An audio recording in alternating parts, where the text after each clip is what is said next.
ये कहानी है कर्ण की, उस योद्धा की जिसने जन्म से ही दिव्यता पाई, पर जीवन भर तिरस्कार, अकेलापन और श्राप ही कमाए।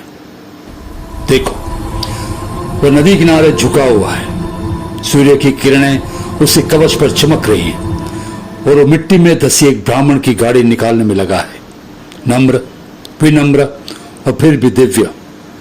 गाड़ी बाहर निकलती है, बुढ़ा ब्राह्मण मुस्कुराता है और कहता है, धन्य हो पुत्र।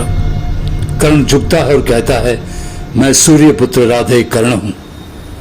पर अगले ही पल ब्राह्मण का चेहरा बदल जाता है, उसकी आंखों में तप की ज्वाला झल उठती है।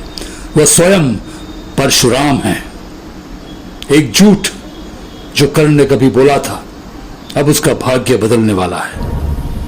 याद आता है वो दिन जब वह परशुराम के आश्रम पहुंचा था, ब्राह्मण बनकर। क्योंकि परशुराम केवल ब्राह्मणों को ही शस्त्र विद्या सिखाते थे, तो कर्ण ने झूठ बोला, पर उसका उद्देश्य छल नहीं, ज्ञान था। और परशुराम ने उसे वह सब सिखाया जो देवता भी सीखने से डरते थे। अग्निबाण, वज्रयुद्ध, ब्रह्मास्त्र। गुरु और शिष्य जैसे पिता और पुत्र।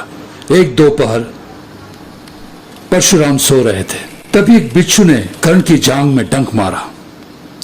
लहू बहने लगा, पर कर्ण चुप रहा। उसके चेहरे पर दर्द था, मगर होंठ बंद थे, क्योंकि गुरु का विश्राम उसके अपने दर्द से बड़ा था। तो उन्होंने आवाज नहीं निकाली। जब परशुराम जागे, उन्होंने देखा खून बह रहा था, तो वे बोले, कोई ब्राह्मण इतना दर्द कैसे सह सकता है?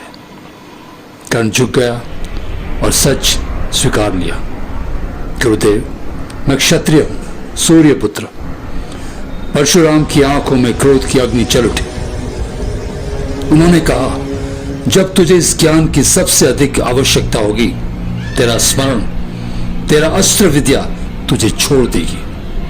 और वो श्राप बन गया कर्ण के जीवन का सबसे बड़ा सत्य। उस दिन के बाद कर्ण ने संकल्प लिया, अगर मैंने छल से कुछ पाया है तो मैं सच्चे दान से उसका प्रायश्चित करूंगा। तब वो बन गया दानवीर कर्ण, वह जिसने कभी किसी को खाली हाथ नहीं लौटाया। एक दिन भगवान कृष्ण ब्राह्मण के वेश में उसके द्वार पर आए। कृष्ण ने कहा, मुझे तेरे कवच और कुंडल चाहिए। कर्ण बिना झिझक अपने ही शरीर से उन्हें काट कर दे देता है। खून बहता है, पर चेहरे पर मुस्कान। उसी क्षण कृष्ण अपने असली रूप में प्रकट होते हैं और कहते हैं, कर्ण तू महान। कर्ण झुकता है, कहता है, प्रभु बस इतना वर दीजिए कि मैं धर्म से विचलित न हो। और फिर आया कुरुक्षेत्र। रथ धंस गया, पहिया मिट्टी में फंसा। अर्जुन सामने था, कृष्ण उसके सारथी। कर्ण धनुष उठाना चाहता था, पर याद नहीं आया। गुरु का श्राप अब सच हो चुका था। कर्ण ने शांत स्वर में कहा, अर्जुन मार कर दो, धर्म की रक्षा करो। और सूर्य की ओर देखते हुए मुस्कुराया, जैसे किसी अंधेरे के पार अपने असली घर लौट रहा हो।